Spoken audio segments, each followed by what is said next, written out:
নমস্কার বন্ধুরা, আমি আবার চলে এসেছি একটা নতুন রেসিপি নিয়ে। আপনারা কেমন আছেন সবাই? আশা করি সবাই ভালো আছে। আজকের রেসিপি হচ্ছে মোচার। মোচা সাধারণত নিরামিষ খায়, কেউ ছোলা দিয়ে খায়, কেউ নারকেল দিয়ে খায়, কিন্তু এমন মোচা হয়তো আপনারা কেউ খাননি বা ট্রাই করেননি। আজকে আমি মোচা যেটা করব সেটা একটা অন্যভাবে করব। সেই রেসিপিটা আমি আপনাদের সবার সামনে তুলে ধরছি। আশা করি আপনাদের ভালো লাগবে। তো চলুন শুরু করা যায়। প্রথমে কড়াইতে আমি তেল দিয়ে দিচ্ছি, সর্ষের তেল। প্রথমে মোচাটাকে আমি সেদ্ধ করে নিয়েছি, আর কিছুটা পরিমাণ দুটো আলু নিয়েছি মিডিয়াম সাইজে, তাই সেটাও আমি সেদ্ধ করে রেখে দিয়েছি। এবার কড়াইতে তেল গরম হয়ে যাওয়ার পর আমি ফোড়ন দিচ্ছি তেজপাতা, গোটা জিরে আর গোটা মশলা। তারপর আমি এখানে আগের থেকে মশলা করে রেখেছি, তার মধ্যে দিয়েছি ছোট মিডিয়াম সাইজে দুটো পেঁয়াজ, কিছুটা পরিমাণে আদা, কিছুটা পরিমাণে রসুন, কিছুটা পরিমাণে লঙ্কা, এর মধ্যে নুন, হলুদ আর লঙ্কার গুঁড়ো দিয়ে দিয়েছি। দিয়ে এই মশলাটা এবার আমি কড়াইতে ঢেলে দেব। মশলাটাকে আমি ভালোভাবে কষিয়ে নেব।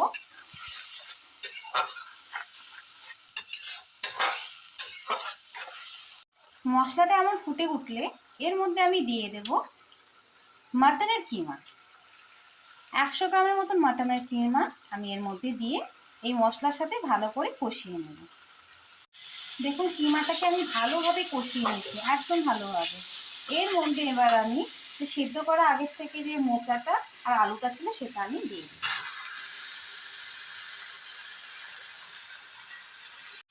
মোচার সাথে দেখুন ভালো করে কিমাটাকে আমি কষিয়ে নিয়েছি। এবার সামান্য পরিমাণে আমি এখানে গরম জল দেব।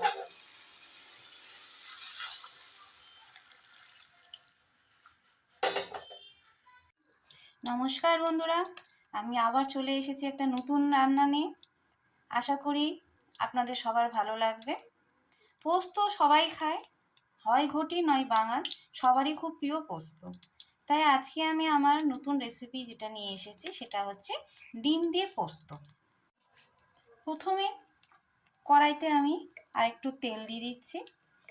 আগের তেলটা হচ্ছে ডিম ভাজা, আমি আগের থেকে লাল করে সেদ্ধ করা ডিম ভেজে নিয়েছি।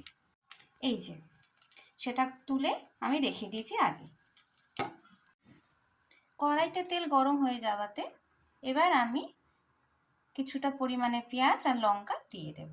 এখানে চারটে ছোট পেঁয়াজ আমি কেটেছি আর দুটো লঙ্কা। পেঁয়াজটা লাল করে ভেজে নিয়েছি।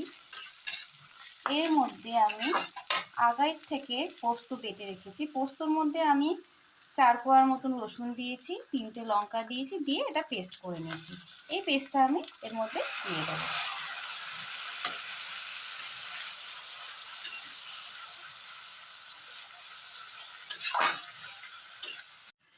এর মধ্যে স্বাদ মতন আমি নুন দিয়ে দিচ্ছি হলুদ গুঁড়ো,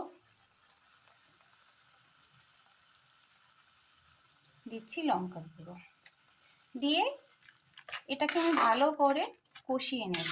যতক্ষণ না পোস্তটা থেকে তেল বেরিয়ে আসছে ততক্ষণ আমি এটাকে সুন্দর করে কষিয়ে নেব।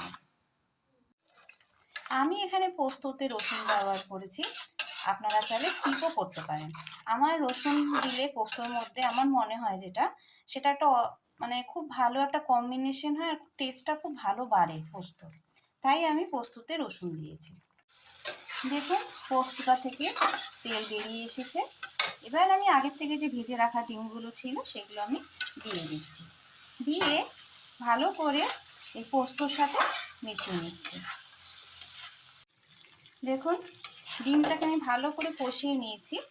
এবার আমি এতে গরম জল দিয়ে দিচ্ছি।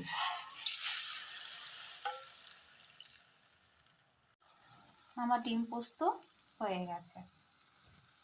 আপনাদের যদি ভালো লাগে রেসিপিটা অবশ্যই লাইক করবেন, শেয়ার করবেন, আর বাড়িতে অবশ্যই ট্রাই করে দেখবেন। কেমন হয় আমাকে জানাবেন। আমার কিমা দিয়ে মোচা করা ডান। এবার আমি গ্যাসের ফ্লেম বন্ধ করে দেব। নামানোর সময় ঘি আর গরম মশলা দেব। আপনারা অবশ্যই বাড়িতে ট্রাই করে দেখবেন। এমন মোচা হয়তো অনেকেই খাননি, নতুনত্ব করে দেখালাম। আশা করি আপনাদের ভালো লাগবে। যদি ভালো লাগে তো অবশ্যই লাইক করবে, শেয়ার করবে।